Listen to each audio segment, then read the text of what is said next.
Hello and welcome. This is Deb, otherwise known as Motorcyclemommom. Thank you for joining me for this video for the Miles for Military ride from Veterans Memorial Park in Newcastle, Delaware to Molly's in Kennedyville, Maryland. I did not actually look at the time when we left Newcastle and when we arrived at Molly's. However, the route that we took when I mapped it was a bit over 48 miles, and according to Google, it should have taken 1 hour and 9 minutes. Now, this was a police escorted ride, so we didn't have to stop for red lights and stop signs and such.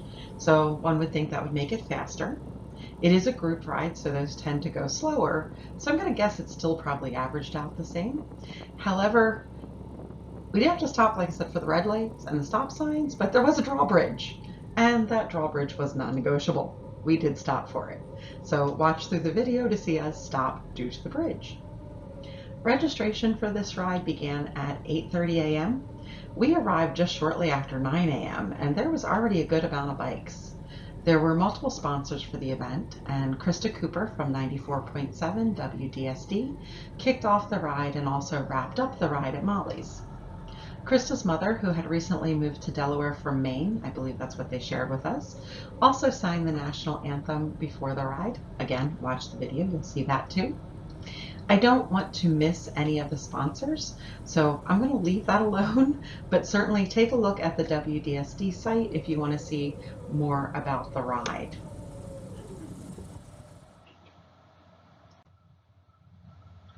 I have not been to the Veterans Memorial Park before, and it's definitely a place that I'd like to go back to when I have a little bit more time to actually look at things and just take in what is there.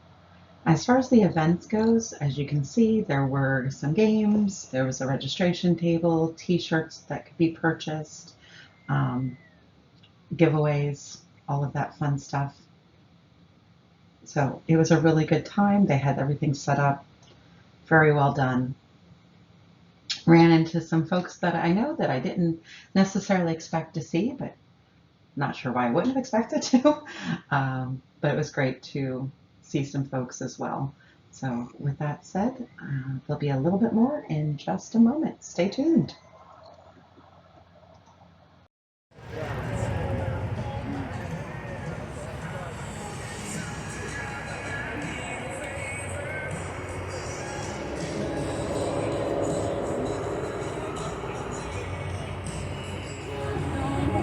A lot of speaking on it too. The high school.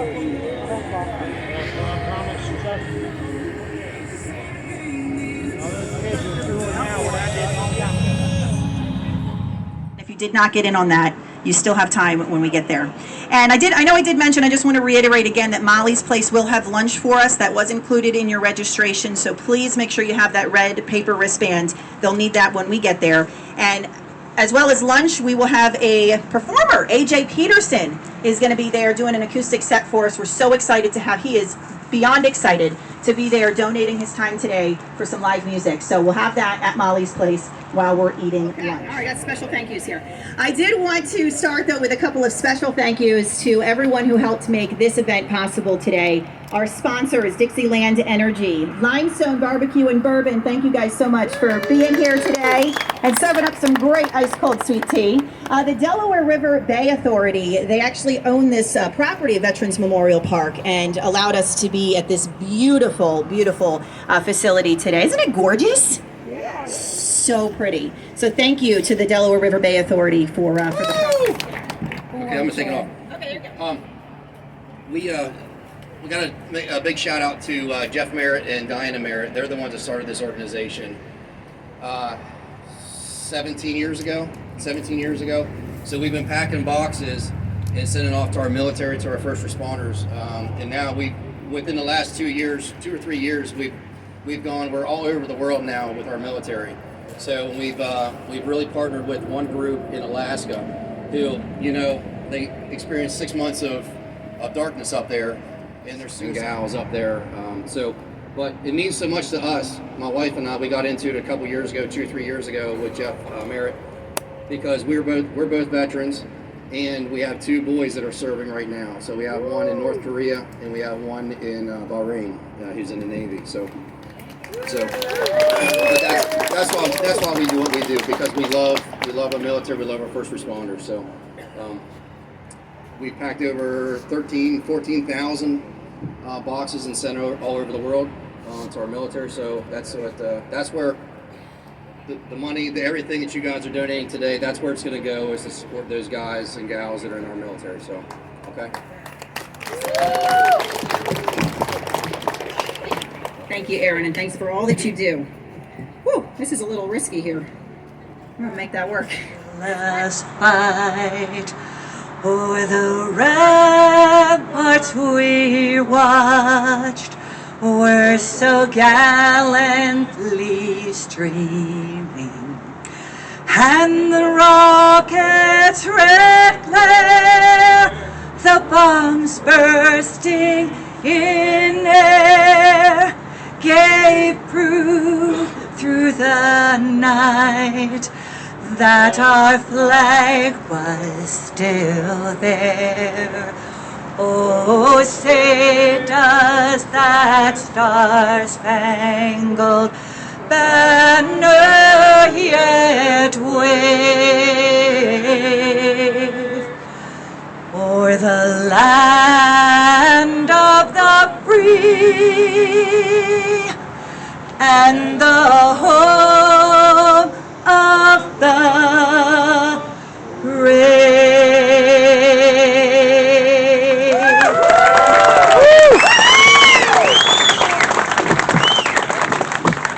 That was beautiful. Thanks, Mama. We're going to take back roads. We're not taking any interstates or anything crazy like that. We're going to be passing on the left-hand side. So if you hear a siren or you see red and blue lights, don't get all upset. We're not trying to pull you over. We're just going to be coming up the left-hand side, okay?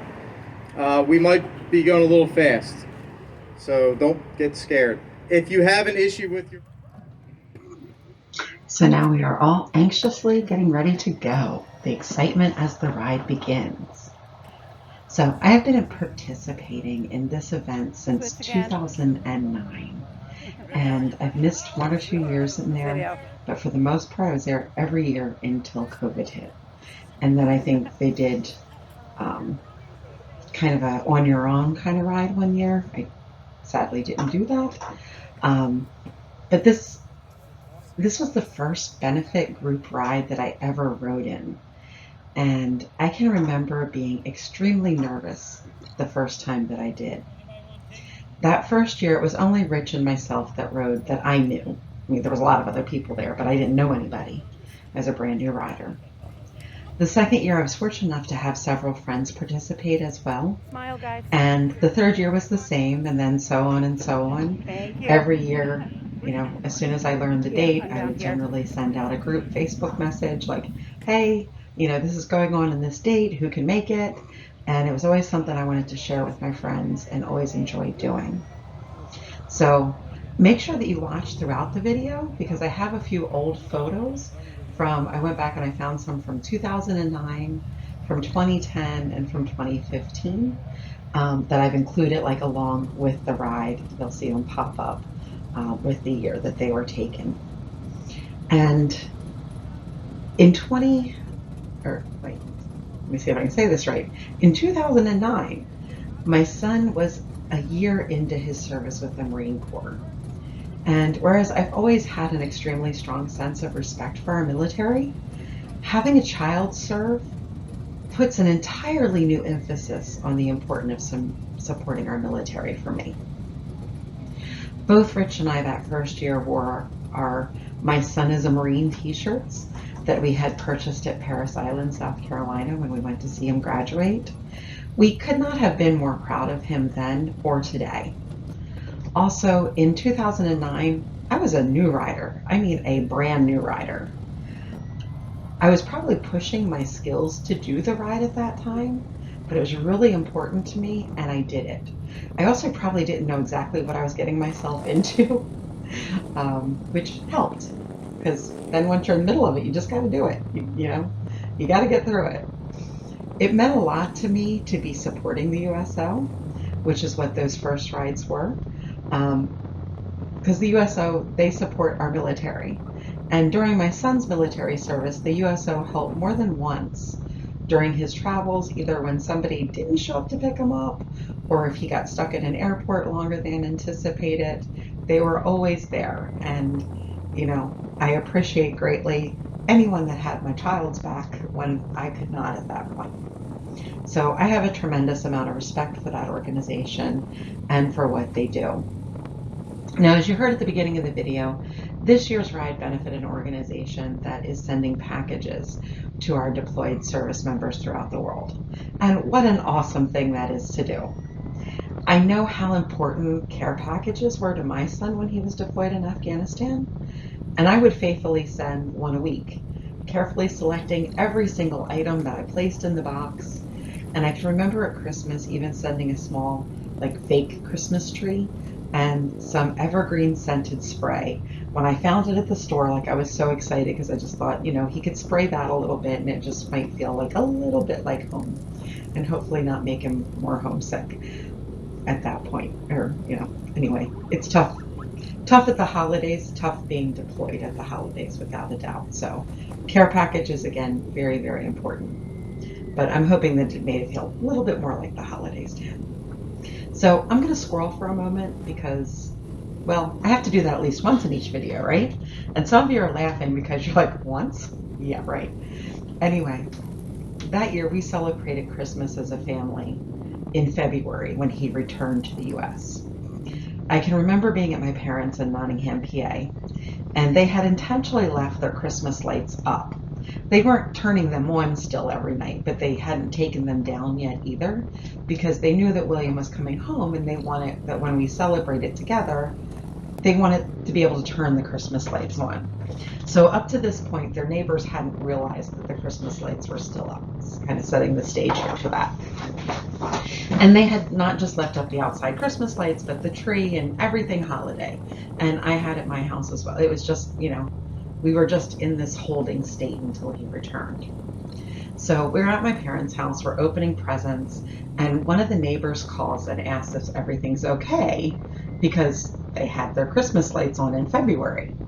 And, you know, they were just calling to give my parents a hard time. It wasn't mean, they weren't being nasty by any, it was just, they were making fun. And then my stepfather explained why the Christmas lights were on in February. And his tune changed a little bit. I think he felt bad at that point about calling. And then, of course, you know, said that he was grateful that William was home and, you know, told us to have a really great evening and, you know, all of that. But just goes, don't judge, right? You know, it didn't bother us because we were just thrilled because he was home safe and sound. And not everybody gets that, right? So neighbor wants to give us a hard time about Christmas lights. Who cares? Let them do that. Anyway, all right, let's going back to where I left off. So I had stated I've always been a strong military supporter. My aunt and uncle are veteran Marines. I had another uncle that served 3 tours in Vietnam, 2 of them as a helicopter pilot. We can trace military service back in my family to the Revolutionary and Civil Wars. It means something to me. And I would go on to participate in every ride that I could that benefits military, police officers, first responders of all kinds, and such over the years. But this was the start. This ride, it was the first time, firsthand seeing the power of a community of bikers have when they come together to support an important cause. There is nothing at all like the sight and sound of 100, 200 or more bikes when they first start. Everyone ready to get the ride underway and participating in something that makes a difference. By the way, one of these rides several years ago had over 700 bikes that participated. Just think about that. Wrap your head around that for a second. 700 bikes all going down the road together in a line. It is an absolute amazing sight to see, and it's a really amazing thing to participate in and be a part of. Oh, also to put it in perspective, when I first began participating, this was called Miles for Minutes. It raised money for the USO to purchase and provide phone cards to those serving. Phone cards. People remember those? So in the days before FaceTime and Skype and Teams and Google Duo and Facebook Messenger calls, all of that, you know, military had to pay to call home, and that could be astronomical. I know my boyfriend Ed talks about when he was in the service, and like he could ring several $100s just to call home for a short amount of time. And it's not like we pay our military folks a whole lot of money.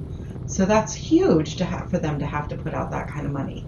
And that's what they were helping to do, was kind of, you know, helping with that or trying to offset that so that those who that deployed could keep in touch with their families.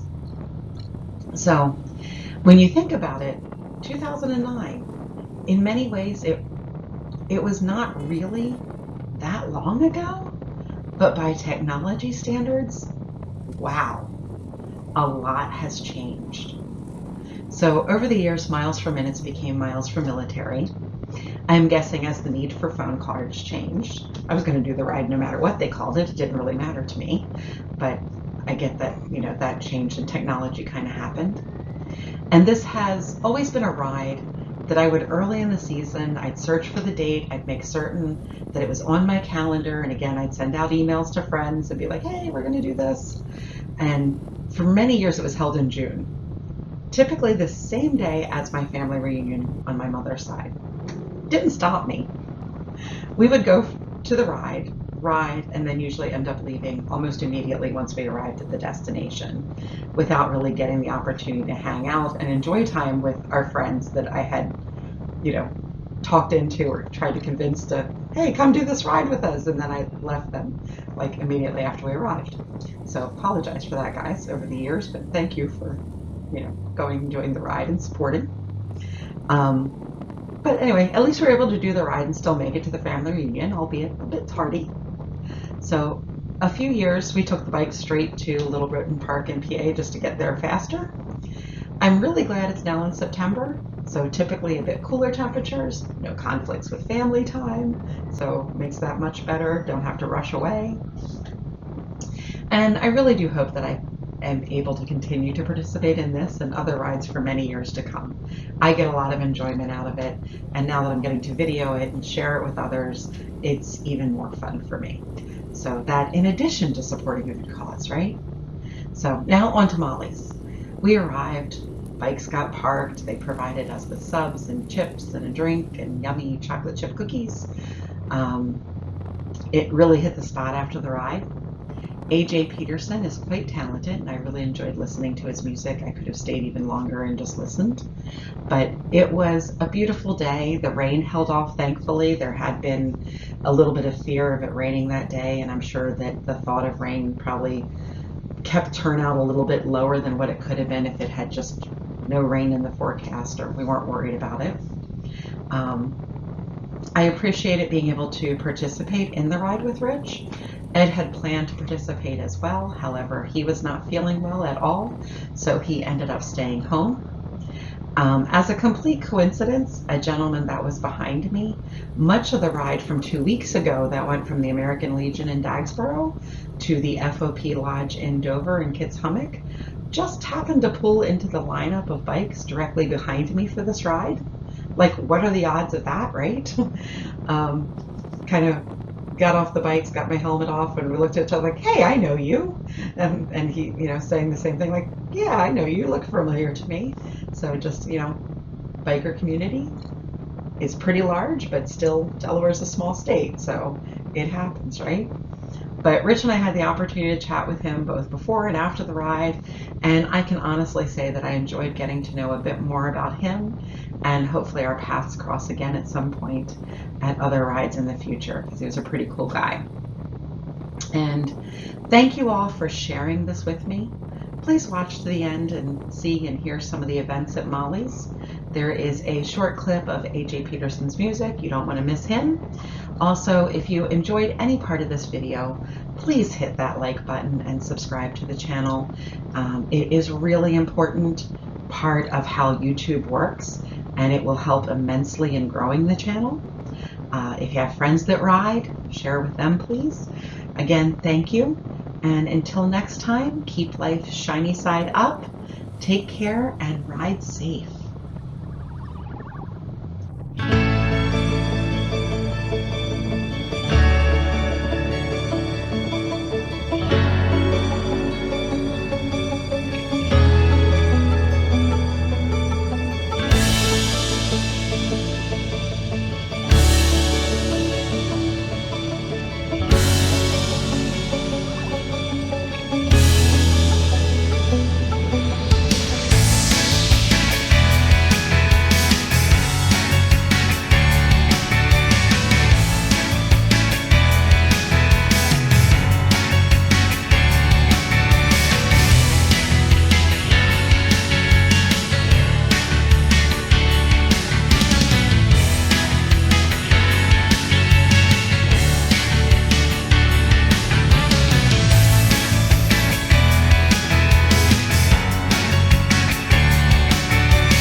got it running. Daddy's old Winnebago, weighing a prayer down 65. Five best friends and 4 ball ties. I can still see Billy smiling when we finally made it. 15th year, so I think we're in for a big one. And we'll start planning out for the 20th annual, bringing it back, and we're so excited to have you here. So I'm Christa Cooper with 94.7 WDSD. My good friend Kyle's here from WDSD and 92.9 Tom FM. We cannot thank you enough.